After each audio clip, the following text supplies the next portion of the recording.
Hello मित्रों, good morning. स्वागत है आप सभी का स्टडी विद आस्था के ऑनलाइन यूट्यूब चैनल पर। आज है 3 अप्रैल 2021।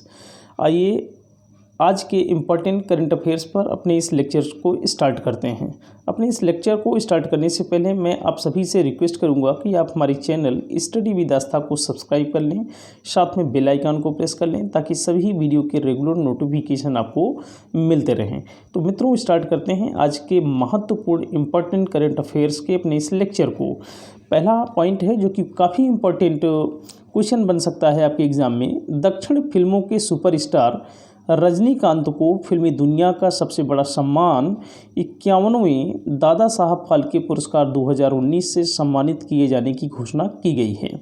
देखिए, ये 2019 का जो सम्मान है दादा साहब फाल्के पुरस्कार का, वो 51वें नंबर का है।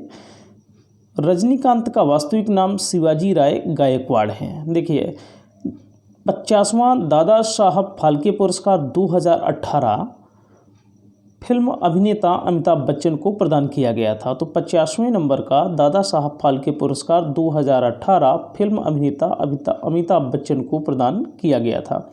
नेक्स्ट पॉइंट है मित्रों, यह पुरस्कार भारत सरकार द्वारा भारतीय सिनेमा के पितामह कहे जाने वाले दादा साहब फाल्के की स्मृति में वर्ष 1969 में स्टार्ट किया गया था। तो दादा साहब फाल्के पुरस्कार की शुरुआत वर्ष 1969 में हुई थी और इस पुरस्कार को सूचना एवं प्रसारण मंत्रालय द्वारा प्रदान किया जाता है और इस पुरस्कार के तहत 10 लाख रुपए की नकद धनराशि प्रदान की जाती है। देखिए, बढ़ते हैं नेक्स्ट पॉइंट पर। 47वें G7 शिखर सम्मेलन 2021 का आयोजन इंग्लैंड यानी यूनाइटेड किंगडम में किया जाएगा। हाल ही में G7 के शेरपाओं और अतिथि देशों की दूसरी बैठक आयोजित की गई थी। इस बैठक में भारत के G7 शेरपा सुरेश प्रभु ने भाग लिया। 46वें G7 शिखर सम्मेलन 2020 का आयोजन USA में प्रस्तावित था, जिसे कोरोना महामारी के कारण बाद में रद्द कर दिया गया था। तो वहीं 45वें G7 शिखर सम्मेलन 2019 का आयोजन फ्रांस के बियारिट्ज में किया गया था। आइए थोड़ा सा इसके बारे में जान लेते हैं कि कब इसकी स्थापना हुई। तो वर्ष 1997 में G7 की स्थापना G8 के रूप में की गई थी, लेकिन 2014 में रूस के इससे बाहर निकल जाने से G7 अस्तित्व में आया। तो वर्तमान में G7 में कुल 7 सदस्य देश हैं, जिसको याद करने की ट्रिक काफ़ी इंटरेस्टिंग है। गर्ल फ्रेंड को जूस पिलाया। तो यहाँ पर देखिए, G से जर्मनी होगा, F से फ्रांस, J से जापान, U से USA और I से इटली, C से कनाडा और E से इंग्लैंड होगा। तो इस प्रकार से G7 में वर्तमान में कुल 7 सदस्य देश हैं, जो जर्मनी, फ्रांस, जापान, संयुक्त राज्य अमेरिका, इटली, कनाडा और इंग्लैंड हैं। नेक्स्ट पॉइंट है मित्रों, 1 अप्रैल 2021 से दिल्ली के बाद पंजाब राज्य ने सभी महिलाओं व लड़कियों के लिए बसों में मुफ्त यात्रा की शुरुआत की है। हाल ही में विश्व आर्थिक मंच यानी वर्ल्ड इकोनॉमिक फोरम द्वारा जारी ग्लोबल जेंडर गैप इंडेक्स 2021 में 156 देशों की सूची में भारत 140वें स्थान पर है। काफ़ी इम्पोर्टेंट सूचकांक है मित्रों, आप इसे याद रखेंगे। इस सूचकांक में प्रथम स्थान पर आइसलैंड और अंतिम स्थान पर अफगानिस्तान रहा है। ग्लोबल जेंडर गैप इंडेक्स 2020 में भारत 112वें स्थान पर था। विश्व आर्थिक मंच की स्थापना वर्ष 1971 में हुई थी और इसका मुख्यालय जिनेवा, स्विट्जरलैंड में स्थित है। नेक्स्ट पॉइंट है मित्रों, हाल ही में 1 अप्रैल 2021 को भारतीय रिजर्व बैंक यानी RBI, reserve bank of India ने अपना स्थापना दिवस मनाया है। वर्तमान में इसके 25वें गवर्नर शक्तिकांत दास हैं। RBI की स्थापना भारतीय रिजर्व बैंक अधिनियम 1934 के प्रावधानों के अनुसार 1 अप्रैल 1935 को हुई थी। स्थापना के समय RBI का मुख्यालय कोलकाता में स्थापित किया गया था, जिसे वर्ष 1937 में अस्थायी रूप से मुंबई में स्थानांतरित कर दिया गया। तो वर्तमान में आपसे क्वेश्चन पूछा जाए कि RBI का मुख्यालय कहाँ पर स्थित है, तो आप बताएंगे मुंबई में स्थित है। चलिए मित्रों, नेक्स्ट पॉइंट देखेंगे। विश्व बैंक ने वित्त वर्ष 2021-22 के लिए भारत की सकल घरेलू उत्पाद यानी ग्रास डोमेस्टिक प्रोडक्ट की वृद्धि दर अनुमान को बढ़ाकर 10.1% कर दिया है। विश्व बैंक ने इससे पहले जनवरी में जीडीपी वृद्धि दर 5.4% रहने का अनुमान व्यक्त किया था।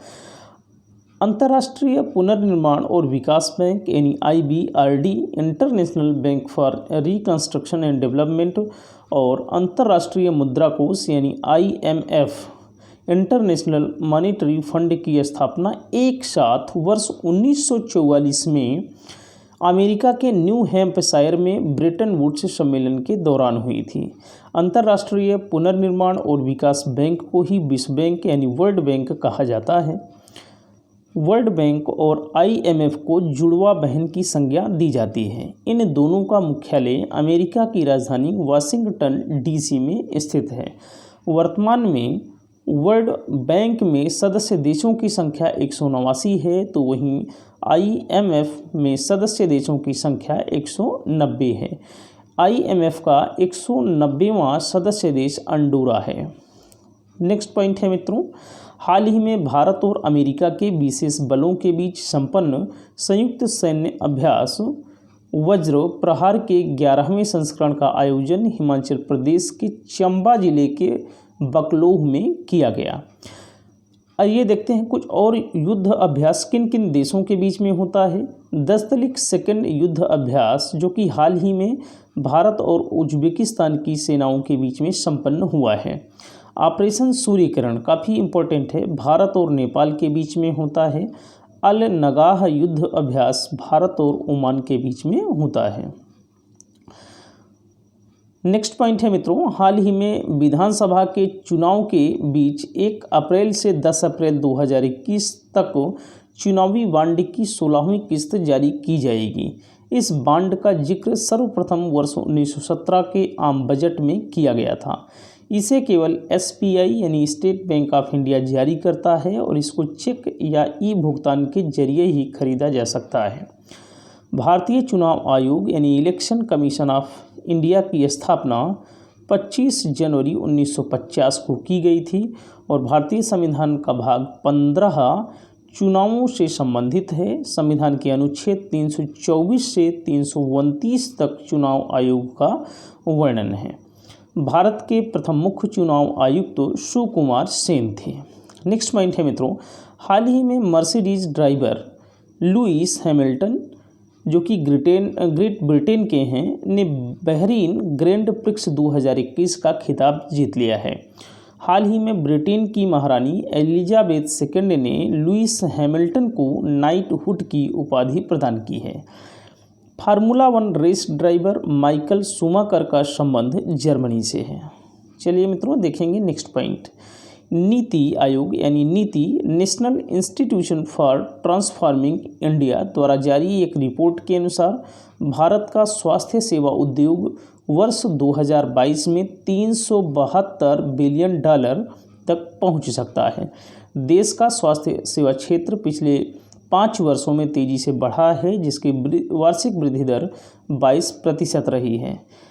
नीति आयोग के वर्तमान उपाध्यक्ष राजीव कुमार तथा CEO अमिताभ कांत हैं। नीति आयोग की स्थापना 1 जनवरी 2015 को हुई थी और इसके अध्यक्ष वर्तमान प्रधानमंत्री होते हैं। तो मित्रों, आज के इम्पोर्टेंट करंट अफेयर्स में सिर्फ इतना ही। मिलेंगे नेक्स्ट मॉर्निंग फिर से इम्पोर्टेंट करंट अफेयर्स के कुछ और लेक्चर के साथ। तब तक के लिए जय हिंद।